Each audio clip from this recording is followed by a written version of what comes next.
Are you living your life or your story? Last week there was a full moon. Whether you believe in astrology or not doesn't really matter. I like using moments like this as a personal check-in.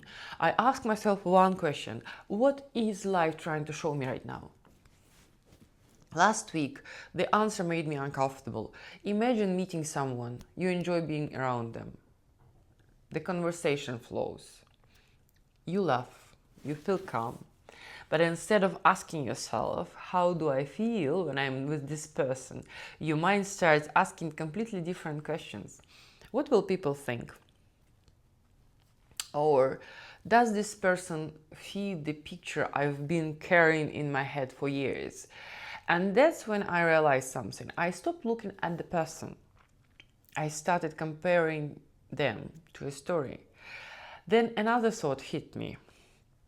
No real human being will ever win a competition against my imagination. Mm-mm. Because imagination is perfect. People aren't.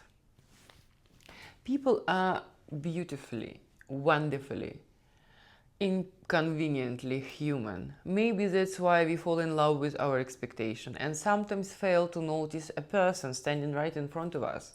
The funny thing is, at the beginning of any relationship, there is nothing to decide.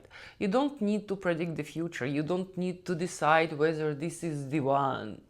You don't need to search for reasons why it won't work. You can simply meet another human being. But our mind doesn't like uncertainty. So they write stories. What if this doesn't work? What if I'm making a mistake? What if people judge me? And before anything has actually happened, we already living inside a future that doesn't even exist. I've spoken before about how strangely we evaluate our life. Imagine you spend an hour stuck in traffic and suddenly you say, what a terrible day. Really? There is a 24 hours in a day, traffic took one. Where did the other 23 terrible hours came from?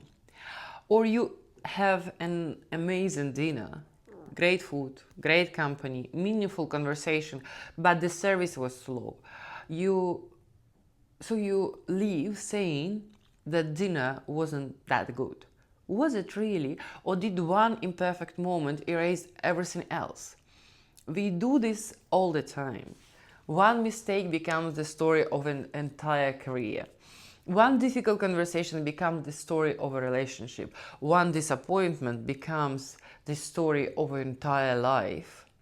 And then I remember that scene from A Sex and the City. That was a Charlotte's wedding, which was falling apart. Nothing goes according to plan. The perfect picture she imagined is collapsing, and someone tells her, I think it was Carrie, you are missing your own wedding. You are so focused on everything that's going wrong that you are missing the fact that you are marrying the person you love. And that scene stayed with me for years because I think many of us are missing our own life. We are so busy comparing reality to the story in our head that we stop experiencing reality altogether.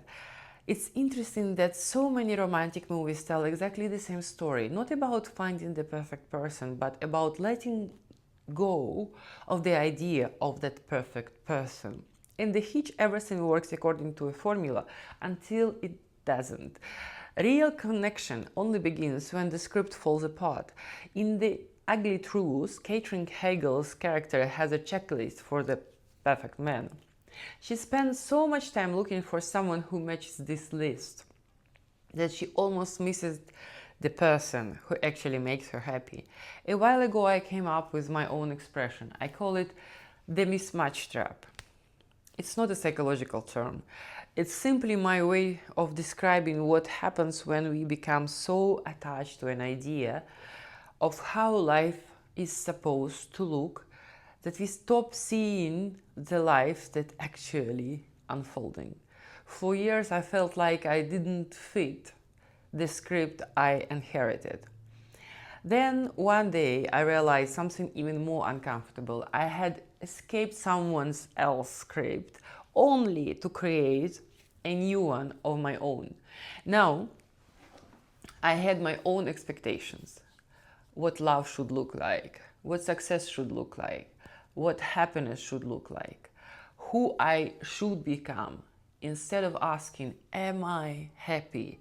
I kept asking, does this match the story I've written for myself in my head? There is a beautiful idea from Mogadat. He says that happiness is the difference between how we perceive life and how we think life should be. The bigger the gap, the bigger the disappointment. What fascinates me is how closely this echoes Buddhist philosophy. In Buddhism, there is a concept called upadana.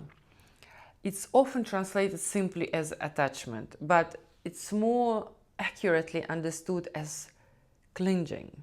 Not just clinging to a people, but clinging to identities, to expectations, to beliefs, to the stories we tell ourselves. Stories about love, stories about success, stories about happiness, stories about who we are supposed to become. Maybe that's where so much of our suffering comes from. Not from reality itself, but from reality refusing to follow the story we are already written for it. Maybe freedom doesn't begin when expectation disappears. Maybe freedom begins when we stop believing our story is the only way of life allowed to unfold. Maybe that's how we step out of the mismatch trap. So perhaps that was my lesson from that week, full moon. For most of my life, I've been asking the wrong questions. Not what do I feel, not am I happy. Instead, I kept asking, am I doing life correctly? Does my life fit the script? What will people think? But maybe there is only one question that really matters. Am I happy? Because we are often so afraid of living the wrong life that we forget to live our own. Okay, then you know what to do. Just let it settle.